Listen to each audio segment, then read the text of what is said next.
네, 안녕하세요. 입시쌤 수학 이상철입니다.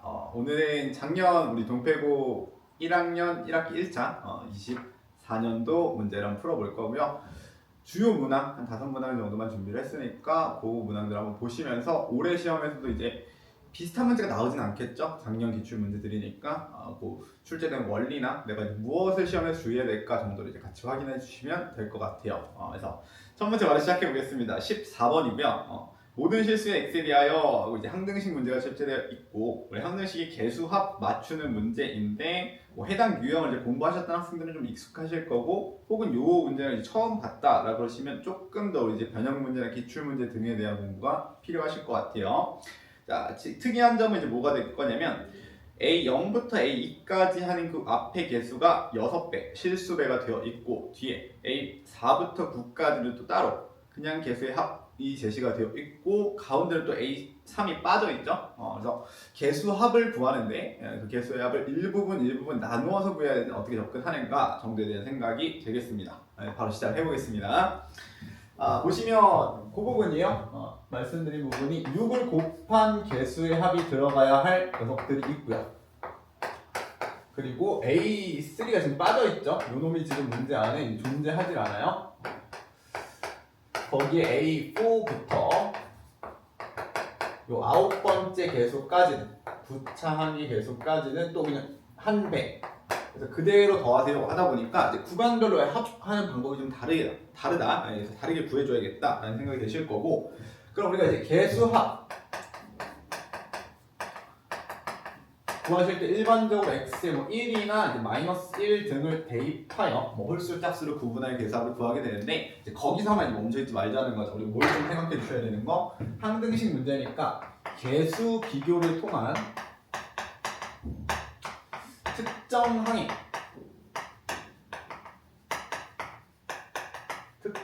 개수를 이제 따로 구해주실 수 있음을 기억을 해주셔야 될 것 같아요. 그래서 이때 따로 구해봐야 되는 항들이 이런 녀석들이 되겠죠. 그래서 이 얘기를 이제 놓지 않으셔야 그냥 단순히 x에 대입하겠다로만 가시는 게 아니라 개수의 합에서 특정한 구하는 방법, 개수 비교를 통한 방법을 좀 기억을 해주시면 되겠습니다. 자, 좌변의 식부터 볼게요. 어떤 방식을 전개하는 거냐? x세제곱 더하기 2x제곱 마이너스 4x의 세제곱, 이렇게를 전개하는 거다 보니까 자, 요 놈을 전개한다고 했을 때 그냥 단순 x 1넣자가 아니라 개수를 한번 생각해보자 이거죠. 쭉 전개한다고 보셨을 때 제일 낮은 항, 제일 차수가 낮은 항이 마이너스 4x를 세제곱한 항이 나오면서, 즉 개수는 뭐 마이너스 64겠지만 최저차 항이 이제 x 세제곱부터 시작된다. 그래서 우리 앞에 A1, A2 혹은 A0까지는 사실 이 다음식의 전개식에서 존재하지 않는 거구나를 확인해 주시면 되겠고, 쭉 전개했을 때 누구까지는 x 세제곱을 세제곱한 최고차항 x 9차항까지는 나오게 될 테니까 사실상 이 전개식을 통해서 다음식 세제곱 전개식을 통해서 구할 수 있는 건 A3부터 이제 A9까지만 계산이 가능하구나, 이렇게 한만 내가 구할 수 있구나를 생각해 주시면 될 것 같아요. 그러면 이제 문제에서 얘기하는 A0, A1, A2에 대하여 A1이라는 녀석은 애초에 존재할 수가 없는 거구나, 개수가 이제 빵이다 생각하시면 되겠죠. 그리고 2차 항에서 A2 역시 애초에 존재할 수가 없는 거구나, 이렇게 생각하시면 되는데, A0라는 놈은 좀 더 특이하게 상수항을 의미하죠. 제일 차수가 낮은 상수항을 의미하는데 원래는 이제 0이 나와야 합당하겠으나 우리 보면 문제 여기 상수항이 아예 빵 되는 경우를 방지하기 위하여 마이너스 9라는 녀석을 좌변에 추가로 더해놨어요. 그래서 이 마이너스 9가 전개식의 상수항으로 나오는 게 아니라 추가해준 상수항 마이너스 9가 이제 따로 존재할 거다 정도만 이제 주의하시면 될 것 같아요. 자, 그래서 주어진 개수의 합들을 이제 구해보겠습니다. 맨 앞에 A1, A2, A0의 합은 0, 0에다 마이너스 9만 더해서 6 곱하기 마이너스 9한 마이너스 54가 요 세 녀석의 6 곱한 합이 되겠고요. 그 다음에 A3부터 A9까지가 실제로 존재하는 항이니까 이 녀석 전체의 총합을 구하신다고 생각하면 x에 누굴 대입하여? 1을 대입하여 구하게 되겠죠.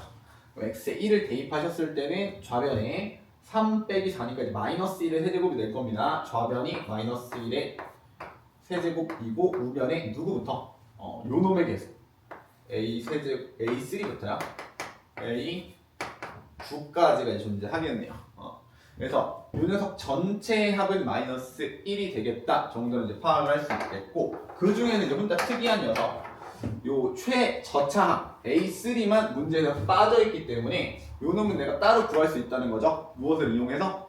개수 비교를 이용해서 특정한 개수 맞춰주실 수가 있다. 이 마이너스 4x만 3번 곱했을 때가 최저차항이기 때문에 마이너스 4를 이제 세제곱하시면 요 정도 개수를 갖겠구나를 이제 특정 지으실 수가 있을 것 같아요. 그래서 요 놈이 이제 마이너스 64니까 남은 녀석들의 합 A4부터 A9까지의 합은 마이너스 1이 되어야 하니까 얘네들의 합이 63이 되면 될까요? 합이 63이 되면 되겠다. 그래서 A 엄밀만 이제 4부터죠.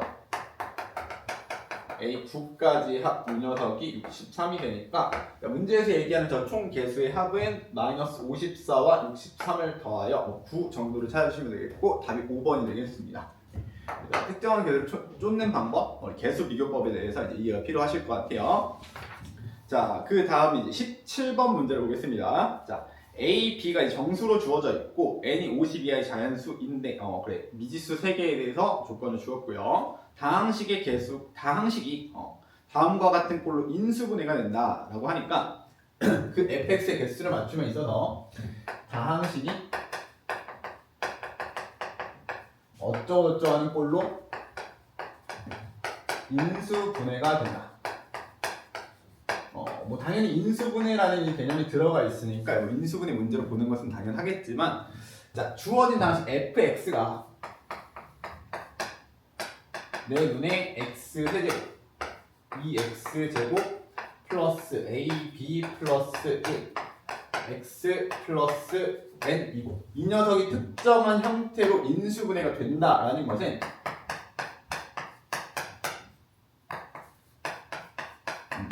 당연히 이제 주식이 어떻다는 얘기예요? 등식. 애초에 구조가 같은 무슨 등식? 항등식임을 얘기하겠죠. 그래서 인수분해 문제이기도 하지만 여기 이제 항등식 개념도 이제 같이 바라보실 수 있어야 될 것 같아요. 그래서 우리 양변의 이제 개수를 비교하여 A, B, N의 조건을 찾는다라고 보시면 되겠습니다. 그럼 뭐 우변을 쭉 전개해서 비교하셔도 되고요. 좌변을 뭐 거꾸로 인수분해 해보셔도 되겠습니다. 어쨌든 좌우를 좀 같은 형태로 가주시면 되니까. 그러니까 요거는 따로 이제 계산하지 않을게요. 생략하고 준비하는 적어서 보여드릴게요. 자, 우변의 식을 전부 전개하시게 되면 x 세제곱에 a 더하기 b 마이너스 1의 x 제곱이고요. 그 다음에 플러스 ab 마이너스 a 플러스 b가 통째로 들어올 거고 x 거기에 마이너스 ab가 되겠습니다. 그래서 좌우변의 개수를 비교하시면서 요 녀석과 요 녀석이 같아야 되죠? 그러면 a 플러스 b가 이제 마이너스 1이다 정도를 발견하시는 거고, 그 다음에 1차원 계수 요 녀석과 요 녀석이 같다라는 건데, 그건 a 플러스 b가 이제 마이너스 1이라는 말과 동일한 말이 될 것 같아요. 계수 비교하시면 확인하실 수 있겠고, 자, 마지막 상수항 비교하셨을 때 n하고 마이너스 ab가 같아야겠습니다. AB에 대한 수는 먼저 쓰겠습니다. 마이너스 AB가 N과 같다. 네. AB에 대한 두 가지 관계식을 발견하시는 것부터 이제 시작이겠죠. 자, 그래서 이 조건에 만족하는 F의 개수를 찾으라는 것은 곧 이 식을 만족하는 A, B, N의 개수를 찾아라 라는 것과 동일하기 때문에 여기서 문제 주어진 조건 A, B는 무슨 수이고 정수이고 N은 자연수임을 이용하여 가능한 순서쌍들을 찾아주시면 될 것 같아요. 그래서 이 문제가 이제 작년 출제 됐을 때는 이제 부교재 문제, 변형 문제다 정도로 보시는 게 맞겠지만 올해는 어때요? 여러분 이제 아마 올해 공부하신 학생들은 25년에 이 문제를 보시게 되면 우리 부교재 이 문제가 거의 유사하게 들어있죠. 그래서 올해 우리 입장에서 보면 뭐야? 그냥 숫자 하나만 바꾼 정도의 문제? 우리 부교재에서 여기 뭐 EAB 써 있었나요? 예, 그 정도의 문제니까 일단 어렵지 않게 느껴지실 거고 그거 한번 잘 풀이하도록 하겠습니다. 그래서 올해 여러분 공부하시는 입장에서는 부교재의 그냥 정당한 숫자 변형 문제 정도로 느껴지시는 게 맞겠죠. 자, 그래서 A, B 조건을 해석을 해볼 건데 정수 A, B가 둘이 더해서 마이너스 1이 된다. 그러면 정수니까 합해서 마이너스 1 된다는 게 둘의 어떤 차를 의미하겠다. 이 정도 얘기를 이제 느껴지시면 될 것 같아요. 자, 그게 왜 그러냐면 A, B의 곱에 대한 조건이 함께 나와 있는데 A, B를 좀 추적하기 위해서 살짝 이항하여 A, B는 이제 마이너스 n이다 형태로 보시면 n이 자연수기 때문에 이 곱이 항상 음수임을 일단 확인하실 수 있지 않겠어요? 그래서 A, B의 곱이 음수기 때문에 부호는 반대인 거구나. 둘의 부호는 반대이고 합이 마이너스 1이 된다는 건 뭐 음수의 절대값이 하나 정도 크다 이렇게 보시면 되지 않을까. 자, 사실은 뭐 시험 때 이렇게 천천히 판단할 것은 아니고 여러분 그 부교재 문제를 공부하실 때처럼 사실은 구체적인 예시를 보시는 게 제일 합당할 것 같아요. A, B를 한번 정해본다고 하면 A에다 뭐 양수 아무거나 쓸까요? 뭐 3이라고 칩시다. 3이라고 치면 B는 합해서 마이너스 1이 되니까 이놈이 이제 마이너스 4가 되어야 하는 거구나. 그렇다면 이제 둘의 곱 A, B의 값이 이제 마이너스 12로 결정이 되니까 이런 놈들이 이제 조건에 맞겠죠. 그래서 조건에 맞는 A, B의 순서쌍을 뭐 여러 개 찾아볼 수 있다. 얘를 뭐 4로 늘려도 얘가 더 크면 되겠죠. 절대값이 더 큰 음수가 되면 될 것이고 곱하면 마이너스 20이다. 이와 같이 이제 확인하실 수가 있는 거니까 자, 우리가 이 두 조건을 가지고 뭔가 연립하여 방정식을 푼다라고 하는 것보다는 정수 조건을 이용하여 정수 자연수 조건을 이용하여 대입을 통해서 푸시는 게 아무래도 효율적일 것 같아요. 얘를 굳이 뭐 2차 방정식 형태로 연립해서 복잡하게 푸시는 것보다 시험 때 혼란스러운 상황에서 그냥 하나하나 대입해 보시는 게 제일 효율적이지 않을까. 그런 식으로 연습을 합시다. 자, 그러면 진짜로 한번 A, B의 쌍을 구해봅시다. 자, A와 B의 순서쌍을 한번 찾아볼 건데 한 놈은 양수, 한 놈은 음수겠죠. 그럼 뭐 양수 중에 제일 작은 애부터 생각을 해보죠. 1이고 요놈은 이제 마이너스 2인 상황을 생각해 보시면 A, B의 곱이 이제 마이너스 2가 되겠고 요놈이 2고 마이너스 3 그럼 마이너스 6 3이고 마이너스 4 4고 마이너스 5 5고 마이너스 6 그리고 6 마이너스 7 7 마이너스 8 네, 등과 같이 순서쌍들을 많이 정하실 수가 있을 건데 곱하시면 마이너스 30 마이너스 42 마이너스 56 등의 값을 구하실 수가 있겠습니다. 다만 이때 우리 A, B의 곱, 즉 이 마이너스 n이라는 녀석이 어떤 놈인지를 찾아보시면 얘가 50 이하의 자연수죠. 자연수긴 한데 n이 50 이하이기 때문에 이 마이너스 n이라는 녀석도 마이너스 50보다 작아지면 안 되겠다. 그래서 누구부터는 여기 순서쌍부터는 요 놈이 너무 그 절대값이 커져버렸죠. 마이너스 50 이하로 내려가 버리니까 여기서 딱 끊어주시는 게 맞겠다. 그래서 A, B의 순서쌍의 개수가 하나, 둘, 셋, 넷, 다 6개. 맞춰서 누구의 값도 n의 값도 6개 정해진 거니까 A, B, N의 순서쌍이 6개 가능하고 그래서 다음 식의 개수도 이제 6개로 읽어주시면 되겠죠. 답은 그래서 3번인데 마지막에 살짝 헷갈리실 수 있으니까 한 번만 더 체크를 해보자면 자, A, B의 순서쌍이니까 얘는 순서를 바꾸는 건 어떡하나요? 한번 생각해 보시면 그래 이 둘의 순서쌍을 바꾸셔도 결과적으로 A가 1이고 B가 마이너스 2인 상황과 A가 마이너스 2이고 B가 1인 상황은 같은 식으로 이제 인수분해가 될 겁니다. 내가 얘를 x 마이너스 2, x 플러스 1 순으로 쓰나 x 플러스 1, x 마이너스 2 순으로 쓰나 요게 뒤집어진다고 뭐 식 자체가 변하는 건 전혀 없겠죠. 그래서 A, B 값의 이제 순서는 고려하지 않아도 되겠다. 그래서 그대로 6개가 답이 되겠죠. 그럼 이거는 자 마지막으로 다시 한번 얘기하자면 작년에는 이게 부교재의 어떤 살짝 변형된 문제, 조금 더 심화된 문제라고 본다면 올해 부교재에 이 문제가 실려있기 때문에 이제 부교재 그냥 숫자 배움 정도의 간단한 문제를 올해는 이제 지켜보셔야 돼요. 그러면 우리 시험에 출제된 형태는 이 조건보다 조금 더 까다로운 형태가 될 수 있겠습니다. 뭐 예를 들어 요놈들의 부호를 제한한다던가 혹은 A, B를 어떤 구분할 수 있는 조건을 주면서 이 순서쌍을 6개가 아니라 뭐 12개를 읽어주는 상황을 만들어 준다던가 같이 그래서 문제에서 뭐 다항식을 세라고 할 수도 있고요. A, B의 순서쌍을 세라고 할 수도 있고요. n을 세라고 할 수도 있고 어떤 표현에 따라서 이 순서상 개수가 달라질 것이기 때문에 이 얘기는 외우듯이 기억하기보다는 문제 조건을 정확히 읽고 지금은 다항식 개수니까 순서를 고려하지 않지만 문제에서 뭘 묻느냐에 따라 순서 고려를 할 수도 있다는 생각하시면서 우리 부교재 문제니까 조금 더 폭넓게 준비하시는 게 맞을 것 같아요.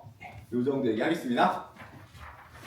예, 그 다음 문제는 19번 문제 되겠습니다. 2차 방정식이 두 음의 실근에 같도록 정수가 정해지고 어쩌고 하는 조건인데 2차 방정식에 대한 얘기죠. 어떤 근의 조건을 해석하여 그에 맞는 조건을 해석 그 식으로 표현해 주시는 단계가 될 것 같아요. 그래서 워낙 유명한 유형이고 다만 이제 그때 알파 제곱 더하기 베타 제곱 이런 표현 자체가 조금 낯설 수는 있겠습니다. 그래서 문제 그냥 문해 글을 읽어가는 능력을 좀 잘 정리합시다. 19번 볼게요. 얘는 2차 방정식 x제곱 플러스 6x 마이너스 3 하고 이렇게 나와 있는데 사실 의미 없죠. 우리 2차 방정식을 이항해서 보시는 게 당연한 거니까 바로 이항해서 6 마이너스 a로 바꿔 쓰겠고요. 그 다음에 마이너스 3이고 마이너스 b는 0의 형태로 보시는 게 맞겠습니다. 그래서 이 자식이 이제 두 음의 실근에 갖는다고 하니까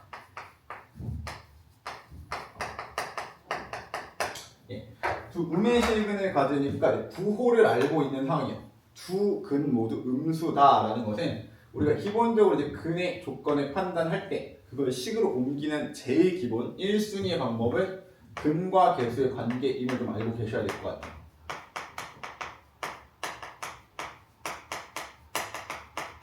얘가 왜 1순위냐 이렇게 물어보시면 교과서에서 우리 교과과정상 다루는 이 근의 조건을 달아주고 그걸 해석하세요 할 때 문제에 1순위 제일 먼저 묻는 것이 근과 개수의 관계이기 때문에 그렇다 정도로 생각하시면 되겠고, 자 근과 개수의 관계에 따라 두 근의 합은 어떨 수밖에 없겠고요.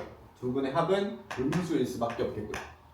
두 근의 곱은 둘 다 음수니까 곱하시면 오히려 양수가 되겠죠. 이 정도 해석을 해주시는 게 맞겠고, 자 그 이후에 추가로 한 가지 정도를 더 생각하신다면 실근이라는 표현도 등장을 했고 두 음의 실근 표현도 했으니까 판별식 얘기도 일단 떠올려 보시는 게 맞겠죠. 그럼 실근이 두 개라는 거고 서로 같은 이라는 말은 존재하지 않으니까 서로 다른 이런 표현이 이제 없죠. 문제 서로 다른 이런 표현이 없다 보니까 판별식 D에 대해서 이 정도로 그냥 생각하시면 될 것 같아요. 다음 문제 시작하자마자 얘를 다 적자가 아니고 일단은 근과 개수의 관계에서 끝낼 수 있는 문제인 건지 혹은 판별식까지 또 필요할지 정도를 이제 확인하시면 되겠고, 혹시나 이 경우에서 더 깊게 파고드는 경우가 있다면 이제 그건 그래프의 개형이 될 텐데 2차 함수로 엮어서 생각하는 방법이 될 텐데, 자, 그거는 사실 잘 출제되지 않을 뿐더러 조금 너무 복잡한 얘기니까 일단 이 문제에서 생략하고 이 두 가지 선에서 이 문제를 마무리 지어 보겠습니다. 자 보시면 두 음의 실근 합은 음수, 곱은 양수다. 바로 적어보죠. 두 근의 합은 알파 플러스 베타가 A-6이 되겠네요. 이 녀석의 부호가 음수다. 두 근의 곱은 알파 베타 마이너스 3 마이너스 B니까 이게 양수다 정도를 확인하시겠고요. 자, 두 실근에 같도록 하는 정수 A의 최대값을 구해랍니다. 정수 A 최대. 그럼 A에 관련된 범위를 보실 거고 아무래도 이 녀석을 보시는 게 맞겠죠? 그럼 이제 A가 어떻다니까? 6보다 작다 되는 것 같습니까? A 6보다 작다니까 정수 A 최대값이라고 하면 5를 적으셔야 맞겠죠. 그래서 이게 문제에서 원하는 P의 값이다 이렇게 보시면 될 것 같아요. 자, 그때 이 표현이 중요하겠죠. 그때의 두 근의 제곱의 합을 구하시고 그놈의 최소값을 찾아보세요 이랬는데, 이 그때라는 말 자체가 정수 A가 최대가 되는 순간, 즉 A의 값이 최대값 5로 결정되는 순간을 의미한다 이런 얘기거든요. 그래서 문제 그냥 자연스럽게 읽고 그 부분에 해석이 되셨으면 일단 잘 하신 거고, 근데 그게 아니라 뭐가 자꾸 그때고 A가 얘가 왜 5가 되는지 잘 모르겠다라고 생각하시겠으면 문제를 한번 천천히 읽어보셔야 돼요. 두 실근에 같도록 하는 정수 A의 최대값을 P라고 하고 그때의 알파 베타 제곱의 합의 최소값을 구해라. 그래서 이 부분 문제 해석 잘 해주시는 거 문해력에 대한 얘기니까 그거 좀 점검하시고, 자, 바로 이어서 가겠습니다. 우리 둘이 근의 제곱의 합은 어떻게 구하시면 되는 거예요? 두 분의 합의 제곱을 구하시고 거기서 곱을 몇 개 빼는 거예요? 2개 빼시면 되겠죠. 이런 식을 바로 적어줍시다. 자, 두 근의 합을 구하는데 우리 이미 A가 5인 것으로 결정된 상황이기 때문에 이 자리에 A 빼기 6을 쓰실 게 아니라 마이너스 1로 이제 바꿔 그때의 순간을 적용하셔야 맞을 것 같아요. 자, 이렇게 되겠고 두 근의 곱은 마이너스 3, 마이너스 B니까 마이너스 2 곱해서 바로 적겠습니다. 플러스 6이고 이제 플러스 B가 되겠죠. 결론적으로 내가 찾아야 하는 두 근의 제곱의 합이라는 것이 B 플러스 7의 값 2를 안 곱했나요? 2를 안 곱했어요. 2B 플러스 이제 7의 값을 묻는구나 정도까지 확인하시면 되겠습니다. 그래서 이 녀석의 2B 플러스 7의 최소값을 묻기 때문에 이번에 나에게 필요한 것은 이제 B의 범위가 되겠죠. B의 범위를 한번 찾아보니까 앞서 적어뒀던 근과 계수의 관계를 이용한 곱이 양수다 라는 범위를 확인하실 수가 있겠고요. 자, 이항해 보시면 어떻게 생겼나? 이항해 보시면 마이너스 3보다 이제 B가 작다라는 범위가 나오면서 등호도 없거니와 최소값 구하기는 이제 B의 최대값 정도 제시. 물론 등호도 없어도 최대값도 안 되죠. B가 가질 수 있는 최대의 값을 제시해 놓았으니까 이 범위는 내가 문제풀이 하기에 이제 적절치 않은 범위일 것 같아요. 틀렸다는 아니지만 얘가 내가 필요하지 않은 상황인 거죠. 얘가 필요한 건 B가 뭐 누군가보다 크거나 같다. 이 정도가 제시되어야 B의 최소값을 통해서 이 식의 최소값을 찾을 수 있을 것 같아요. 그래서 내가 구했던 조건의 해석식으로 바꿔놓은 얘기가 근과 계수의 관계를 이용한 것이었다면 여기서 뭔가 내가 충분치 않을 때는 그 다음 조건 판별식을 따져보실 수 있다는 거다. 그래서 판별식을 이제 와서 한번 계산해 보시면 지우겠습니다.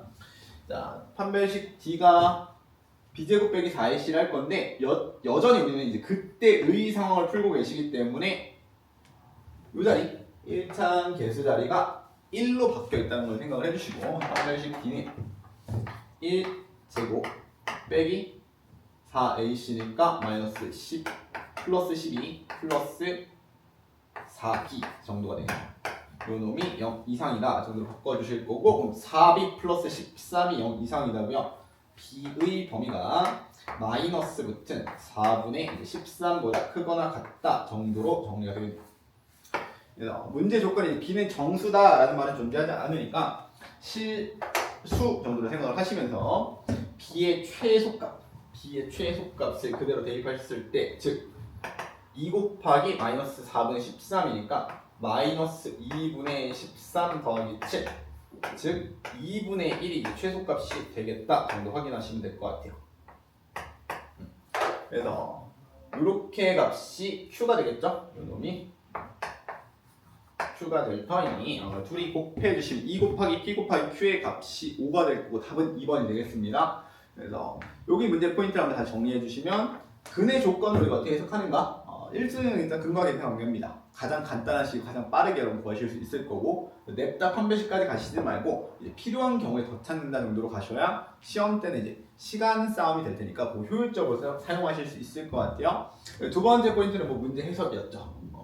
정수 A의 최대값을 구하시고 그때의 하면서 문제가 진행되다 보니까 이후의 풀이 과정에서 이제 A 값을 5로 고정해놓고 풀이하셔야 되겠다. 괜히 미지수 늘려가면서 복잡하게 푸실 문제는 아니었다라는 거였어요. 네, 이 정도 확인하겠습니다. 넘어가보죠. 예, 그 다음에 이제 22번 문제를 보겠는데요. 22번 문제 이 복소수 거듭 제곱, 복소수 거듭 제곱에 대한 문제고 일반적으로 이제 풀이하는 과정이랑 이 시험 시간 내에 푸는 과정에는 조금 차이가 있을 수 있다라는 걸 좀 기억을 해주셔야 될 것 같아요. 자, 일단 22번 문제는 모의고사 문제에 대한 변형이기 때문에 우리 시험 시간 내에 모의고사 문제를 한 문제를 처음 보면서 푼다는 건 사실 시간적으로 굉장히 부담되는 요소거든요. 그래서 여러분들이 어느 정도 준비가 필요한 건지, 그러니까 내신 시험을 준비한다는 게 어떤 것인지를 좀 확인해 보시는 기회가 됐으면 좋겠어요. 자, 보겠습니다. 복소수 지구요. 녀석이 2분의 1 플러스 루트 3 i로 제시가 되어 있고 이 녀석에 대해서 옳은 것을 골라라 라고 하고 있는데 기억, 니은, 디귿 보시면 알겠지만 이 녀석이 뭘 묻고 있습니까? 어떤 거듭 제곱을 묻고 있죠. 복소수를 여러 번 제곱하였을 때 어떤 일이 생기는가? 그럼 일반적으로 복소수 거듭 제곱에 대한 문제라는 것은 일단 뭘 하신 다음에 직접 계산하여 나열하신 뒤에 거기서 뭘 발견하셔야 규칙을 이제 발견하셔야 이 녀석은 이제 몇 개 단위로 반복이 되는구나, 어떠한 값을 갖겠구나 정도를 유추하시고 이제 푸시는 건데, 자, 실제 이 문제를 이제 푸실 때 직접 계산하고 나열하시게 됐을 때는 우리 모의고사 문제이지만 내 시험은 모의고사가 아니기 때문에 시간이 충분치가 않아요. 그러니까 우리가 준비해야 될 부분이 뭐냐면 복소수 거듭 제곱 중에서 조금 유명한 녀석들, 우리 유명한 복소수에 대해서는 거듭 제곱의 결과를 혹은 거듭 제곱의 결과를 구하는 방식 자체를 기억하실 필요가 있겠다요. 자, 이 G라는 녀석이 어떤 녀석이냐면 여러분 3, 4차 방정식 단원에서 3차 방정식 공부할 때 헉은 오메가 뭐 이렇게 다루는 문제를 보신 적이 있을 거예요. 그 오메가로 다루는 그 복소수가 이 녀석이다 생각하시면 되겠거든요. 자, 뭘 가지고 확인하시는 거냐면 일단 겉모습을 보면서 이 정도 형태를 좀 기억하자가 되시면 되겠고, 자, 그 이후에는 어떤 녀석인지 한번 확인을 해보겠습니다. 자, 이 복소수 G와 그 놈의 켤레인 G 바를 생각을 해볼게요. 그럼 이 놈이 어떻게 생겼냐? 2분의 1 뭐 플러스 마이너스 루트 3 i겠죠. 자, 그럼 이 녀석 둘의 합을 구해보셨을 때 두 분의 합, 둘의 합, 두 복소수의 합 2분의 항상 풀만 없어지기 때문에 2분의 2가 될 것이고 합이 1이다. 그 다음 두 근이를 잡고요. 두 복소수의 곱을 구했을 때 켤레끼리의 곱이기 때문에 4분의 제곱 마이너스 제곱이 되면서 이 녀석도 1인 것을 이제 계산해 보시면 금상황이 될 것 같아요. 자, 그럼 우리가 이 두 복소수 G와 G바를 어떻게 바라보실 수 있는 거냐면 두 근의 합이 1, 두 근의 곱이 1인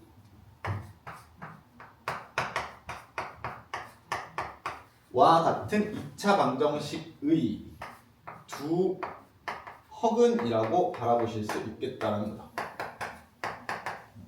그래서 이와 같은 방정식을 봤다면 우리 오메가 문제 공부하셨다면 이 정도 기억하실 거야. 이 앞에 누가 붙으면요 x 플러스 1까지 1차식을 추가를 해주신다면 전체가 x 세제곱 플러스 1은 0이 되면서 이 3차 방정식의 두 헉은 G바구나 정도로 생각하실 수가 있겠고, 그래서 다음과 같은 방정식 3차 방정식 2차 방정식에서 나온 두 허근이기 때문에 우리가 G와 G바에 대하여 관계식을 적을 수 있겠습니다. 이 방정식에서 나온 근이니까 그대로 근을 대입하였을 때 G제곱 마이너스 G 플러스 1은 0이라는 사실, 그리고 G세제곱이 얼마? G세제곱이 이제 마이너스 1이라는 사실을 빨리 파악할 수 있겠어요. 뭐니까? 유명한 복소수니까.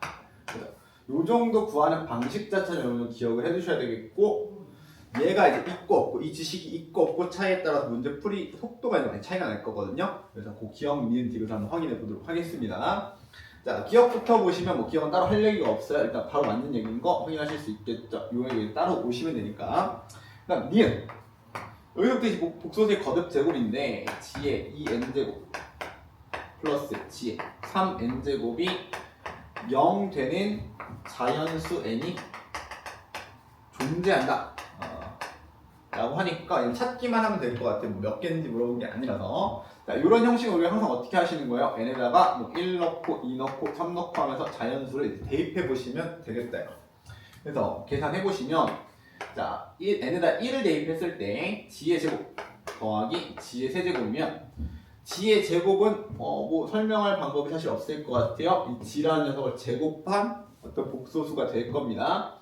자, 얘는 뭐 그냥 G 제곱인데 G의 세제곱이 어떻다? 마이너스 1인 것을 알고 있기 때문에 뭐 복소수에다가 마이너스 1 더한다고 갑자기 뭐 0 되거나 이러지 않겠죠. 얘가 1이 되는 얘기인데 뭐 G 제곱은 앞만 봐도 1은 아니니까, 그래서 요 놈은 0이 아니다 정도에다 확인하실 수 있을 것 같아요. 그 다음에 n에다 2를 넣었을 때 G 4제곱 더하기 G 6제곱이고요.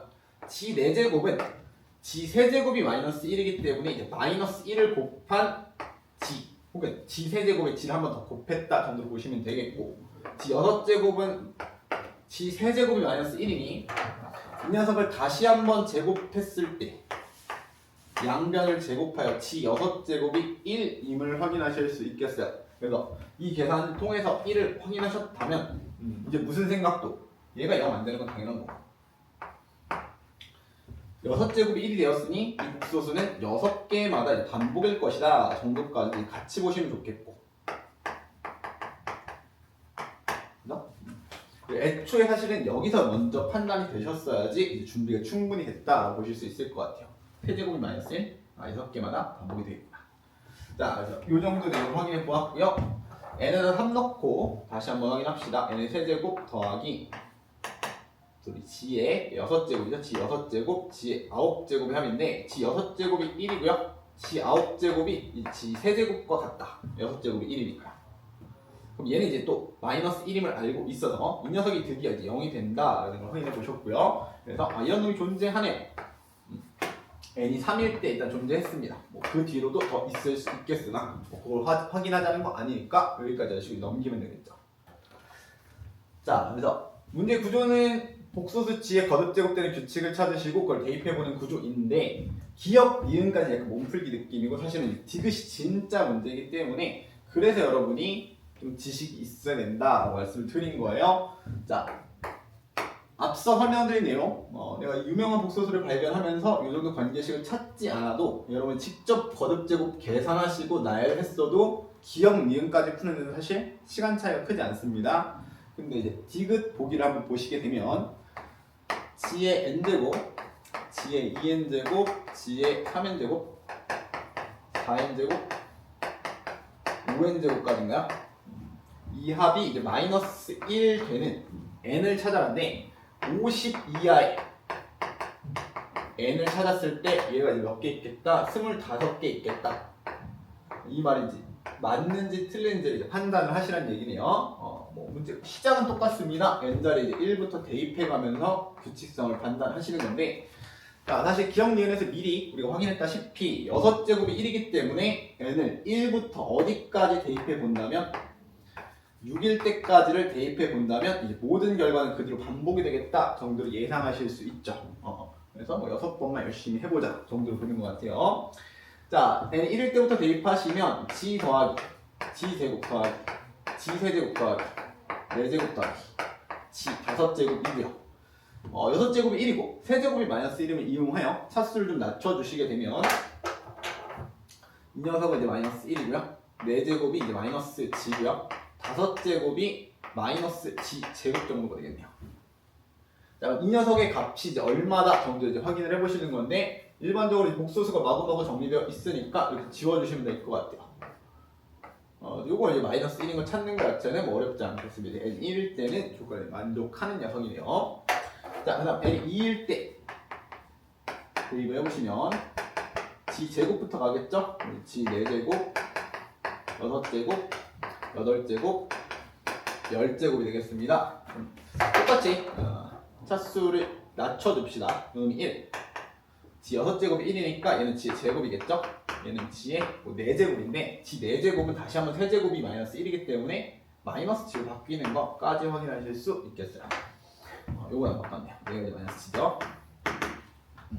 자, 그래서 이렇게 바꿔놓고 보신다면 이번에는 뭐 항들이 소거되진 않거든요. 요거 2개. 요것도 2개. 1이니까 일단 판단 자체가 조금 헷갈릴 수 있는데 그때 여러분이 이제 사전 지식이 있었느냐 없었느냐가 큰 차이가 나는 거 아니겠어요? g 제곱 빼기 g 더하기 1은 0이다. 왜?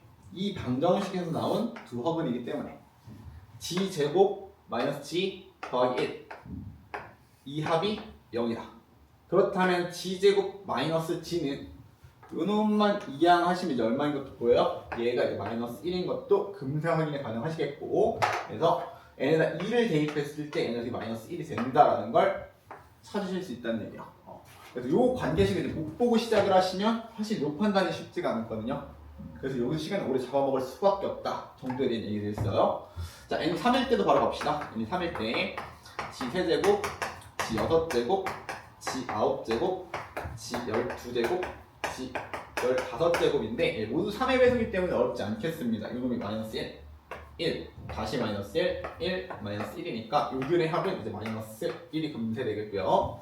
자, n 4일 때 대입해 보시면 4, 8, 12, 16, 20제곱이 될 건데 차수부터 낮춰볼게요. 마이너스 g고요. 얘는 6제곱이 1이기 때문에 g 제곱과 같고요.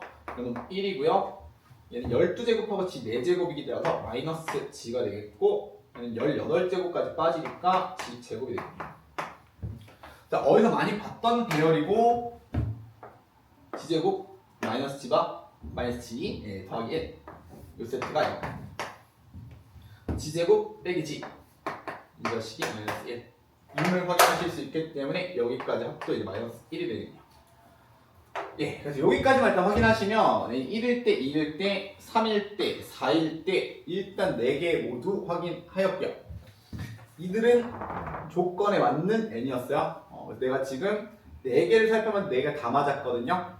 근데 이 g라는 거듭 제곱은 6개마다 반복된다는 사실을 이해하셨으면 적어도 6개 중에 일단 4개는 맞는다는 거니까 요걸 이제 50분의 1로 이렇게 확장해서 보셔도 적어도 누구보다는 반 이상보다는 큰 값이 될 거기 때문에, 반보다는 큰 값이 될 것이기 때문에, 반을 넘어섰기 때문에 몇 개인지 굳이 세어보지 않더라도 일단 25개보다는 많은 값을 갖겠다 정도로 이제 판단하실 수가 있을 것 같아요.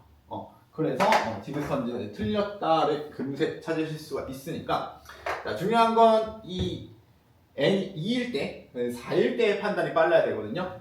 중간중간에 사실 그냥 계산하셔도 금세 찾을 계산인데, 2번, 4번, n 2일 때, 4일 때 판단이 빠르시려면 이 관계식부터 이제 보실 수 있어야 되겠고, 자, 요게 이제 뭐 어디에서 근본 없는 문제집에 출제된 것이 아니라 우리 교육청 모의고사 문제를 기반으로 배정된 출제 문제이기 때문에 이 정도 상식은 이제 갖춰야 된다는 얘기예요. 그래서 그 부분에 알고 계시느냐 모르고 계시느냐 차이가 시험 때는 이제 시간 싸움에서 굉장히 큰 차이가 될 거다 정도로 기억을 합시다. 그래서 모의고사 문제까지 자꾸 욕심을 내주시는 걸 확인해 주시고 넘어갑니다.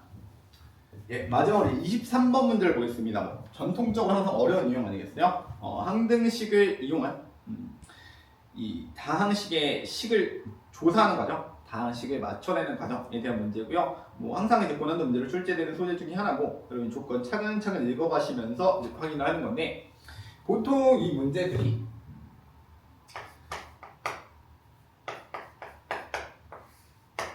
여러분들이 이제 어렵게 느껴지는 이유는 여러분이 뭐에 대한 고려를 잘 안 하시기 때문에 주어진 다항식의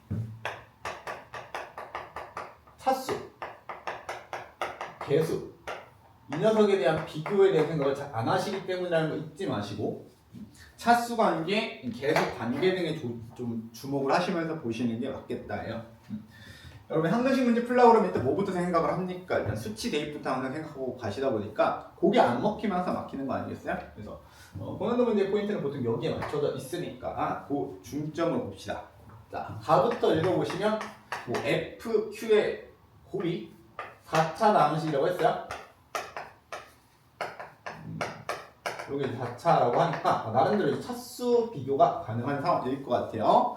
자, 차수라면 대강 생각해 보는데, 이 녀석이 4차식이고 이 녀석이 이제 상수식일 수도 있겠죠. 상수. 그리고 얘가 3차식이고 얘가 1차식일 수도 있을 거고요. 2차식인 경우도 뭐 생각은 해볼 수 있으나 문제 조건에 차수가 서로 같지 않다라고 박스 위에 나와 있기 때문에 빼내셔야 될 거고, 1차, 3차 반대로 이제 상수고 4차인 경우까지를 일단 생각해 보실 수 있겠다. 크게 뭐 4가지 케이스를 떠올리겠죠. 그 다음 나는 뭐 P의 최고차항 개수 조건이니까 일단 이거는 오케이 확인만 해두시고 넘어가시면 될 것 같고, 다 조건이 중요할 것 같아요. 이제 식이라고는 이거 한 줄 나온 거 아니겠어요? 그래서 모든 실수의 항등식 x제곱 qx 마이너스 px는 qx의 이 전체의 제곱이다 이렇게 나와있네요. 그래서 우리 가조건에서 어느 정도 PQ의 차수에 대해 생각을 해보았기 때문에 그 부분을 이제 완성하시면 될 것 같아요. 하나하나 대입해서 한번 확인해 봅시다. 자, PQ가 4차와 상수인 경우에 얘가 4차식이고 얘가 상수라면 제곱항과 상수제곱 요 항 덩어리가 2차식이 될 거고, 2차 2차식에서 4차식을 빼면 결과로 이제 4차식이 나와야 되는 거 아니겠어요? 근데 Q가 상수라면 제곱해봐야 상수이기 때문에 이건 이제 성립할 수가 없겠다. 4차식이 좌변에선 돼야 하고 우변에선 상수항이 나와야 되니까 둘은 이제 같을 수가 없겠다라는 생각이고요. 두 번째 3차, 1차인 경우에는 이 녀석이 3차. 그럼 요 덩어리도 3차가 될 거니까 3차끼리 빼면 3차가 될 수도 있고 혹은 최고차항끼리 이제 없어지면서 차수가 더 낮아질 수도 있겠습니다. 자, 우변에서는 Q가 1차니까 1차를 제곱했을 때 2차가 된다는 거고, 자, 3차끼리 빼서 2차가 나온 상황이라 하면 일단은 뭐다? 가능할 수도 있다. 가능은 하다. 이다. 항상 맞진 않아도 가능은 하다. 자, 그럼 일단 판단을 보류하고 나머지를 먼저 봅시다. 확실한 게 있는 건지. 네. 그래서 다시 한번 P가 1차, Q가 3차인 경우를 보시면 3차, 2차, 이거 5차고요. 1차 빼셔도 절대로 뭐 6차가 나오실 수가 없겠죠. 상수와 4차인 경우도 마찬가지. 얘가 6차, 상수를 빼셔서 6차인데 얘는 제곱하시면 8차가 될 테니까 절대 불가능한 경우들이 되면서 남은 경우들이 차수 비교에 의해 불가능해지기 때문에 일단은 요 놈이 유일하게 가능한 경우다 보시면 될 것 같아요. 그래서 가와 다의 조건을 통해 일단 먼저 파악하셨어야 되는 부분이 요거네요. P가 3차식입니다. P가 3차식. 근데 최고차항 계수를 나 조건에서 알려주었기 때문에 1로 시작하는 3차식이다. 뭐 뒤에 미지수는 뭐 B, C 뭐 이렇게 붙이셔가지고 3개 더 있으면 생각해 보셔도 괜찮겠고요. 그다음 추가로 Q에 대한 계수, 차수 정도를 생각해 보시면 Q가 1차식이니까 Q에 대해서는 최고차항도 뭣도 모르는 상황이라고 하면 앞에서부터 미지수를 채워나가면서 1차식을 이렇게 채우는 걸 많이 했던 거죠. 그래서 이제 저는 이제 문제를 이렇게 잡았어요. 미지수를 이렇게 잡았어요. 일단 판단 기준 자체는 뭐냐면 우리가 보통 1차식 정도를 미지수를 잡아놓고 대입해가며 맞춘다 익숙하기 때문에 여기다가 이제 모든 녀석을 미지수로 넣는 건 너무 많은 거. 1차식 정도에 주목하여 보자 정도로 이제 문제 세팅했다 보시면 될 것 같아요. 일단은 뭐가 돼요? 차수 계수에 대한 비교가 되셔야 되겠다.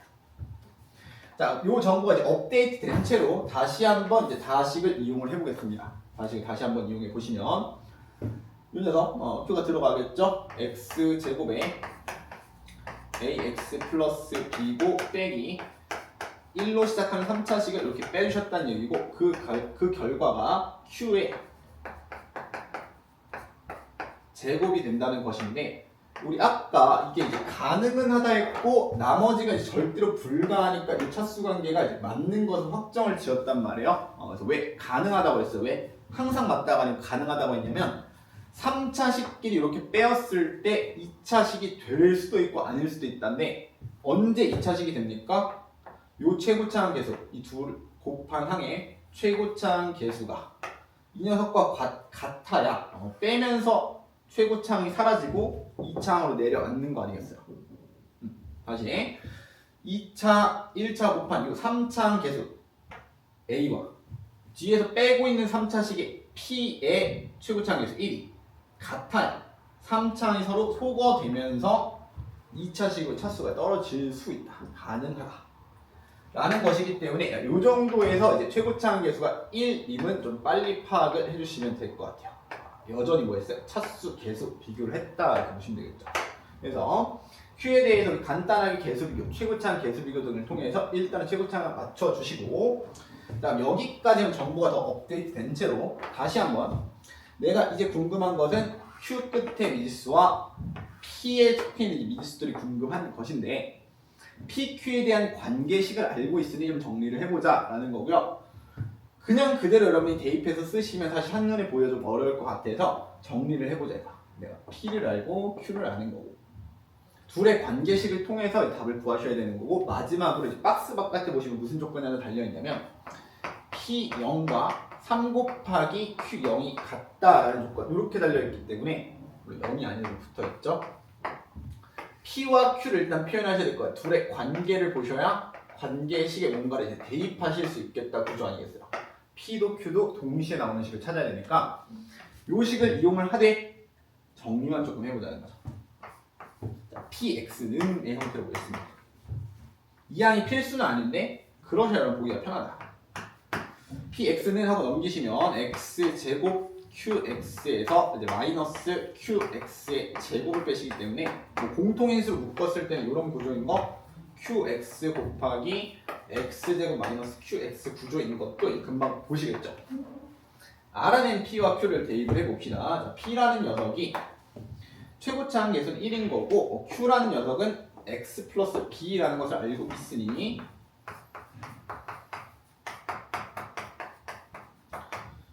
바로 전기에 쓰겠습니다.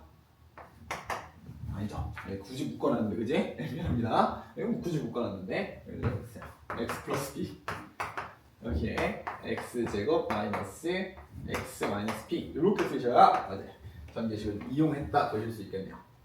그래서 p의 정체가 이러하다 이거예요. p의 정체가 q로서 설명이 되는데 q는 어느 정도 미수 하나만은 설명해놨기 때문에 p와 q를 표현하는 관계식 정도가 될 거고요. 자, 요걸 좀 이용을 해봅시다 이제. 자, p0이라고 하면 x에 0을 대입하시면 0, 0, 0 되면서 b 곱하기 마이너스 b 마이너스 b 제곱이 되겠고요. 3 곱하기 q0이라면 q의 상수항 얘기하는 거고 b를 얘기하겠죠. 이 값이 3b와 같겠다. 그래서 2차 방정식 구조가 될 거고 이제 넘기고 풀어보시면 어때요? b는 0 또는 3 정도인 건 어렵지 않은 2차 방정식이야. 0 또는 마이너스 3 네, 정도를 발견하실 수 있겠죠. 자, 그 중에 이들의 값이 0은 아니라는 조건에 의해서 마이너스 3을 비합당한 값으로 찾아주시면 되겠고요. 그럼 b가 이 자리가 이제 마이너스 3이라는 얘기인가? 까지 오시면 q를 완전히 맞춰내었고 이 b 자리도 마이너스 3으로 채워넣으셨을 때 애초에 내가 p와 q의 관계를 알고 있었기 때문에 이제 식이 마무리가 됐다 이렇게 보시면 될 것 같아요. 그래서 마지막에 문제에서 구하라는 p1과 q4의 값의 합 여기 대입해서 계산하시면 되니까 이제 마무리 해보시면 얘가 마이너스 6일 거고요. 얘가 이제 1이 되면서 이제 답이 마이너스 5, 즉 1번이 된다로 이제 마무리가 될 겁니다. 그래서 문제 다시 한번 돌아보면서 결론을 지어보면 여러분 최고난도 문제 이제 항등식의 차수, 개수의 비교를 이용한 다항식의 추정 문제는 여러분들이 좀 깊이 하시는 주제죠. 요거를 좀 습관처럼 쓰셔야 문제의 조건을 제대로 파악할 수가 있다요. 그냥 수치에 대입, x에 얼마 대입해서 답을 맞추겠다는 것은 보통 쉬운 문제에서 끝이 나니까 우리 굳이 이 시험 최고난도 문제 마지막 문제가 아니다라고 하더라도 항등식 문제에서 기본적으로 차수와 개수의 비교에 대한 생각을 끊임없이 가져가 주시고 습관처럼 좀 찾아보는 게 되셔야 될 것 같고요. 이러한 소재는 여러분 평소에 연습 안 해두시면 사실 시험 때 좀 막 복잡해지면서 뭐 이렇게 나눌 게 많지? 이것도 나누고 저것도 나눠야 돼. 이건 오래 풀이 방법이 아닐 것 같은데 다 못할 것 같은데 같은 생각으로 빠져버리시면 문제 풀 수 없게 되니까 평소에 이렇게 차수, 개수 비교하여 맞추는 문제 여전히 어디에 있어? 앞선 문제 마찬가지 모의고사 유형에 많이 출제되는 녀석이므로 이제 기본적으로 모의고사 기출 문제에 대해서 공부를 좀 꾸준히 해주시는 게 필요하겠다 정도가 되겠습니다. 예, 아무튼 여기까지 살펴보았고요. 이제 여러분 영상 보시면서 해설 확인하셨을 텐데, 자, 내가 천천히 풀어드렸지만 여러분 실전에는 사실 굉장히 촉박한 시간 안에 올해는 이제 25문제를 푸셔야 되는 거기 때문에 문제 난이도가 어떻건 간에 준비할 부분이 철저히 준비돼 있어야, 예를 들어 22번이 대표적인 경우죠. 내가 알고 있는 부분이 있을 때 시간 단축 얼마나 되는가에 대한 생각을 하시면서 올해 나올 문제, 작년에 나온 문제가 올해 똑같이 나오진 않을 테니까 개별적인 문제에 집착하시기보다는 어떻게 하면 시간을 줄일 거냐, 내가 무엇을 좀 더 준비해야 될 거냐, 좀 확인하시면 될 것 같아요. 예, 그래서 다들 파이팅 하시고 여기까지 하겠습니다.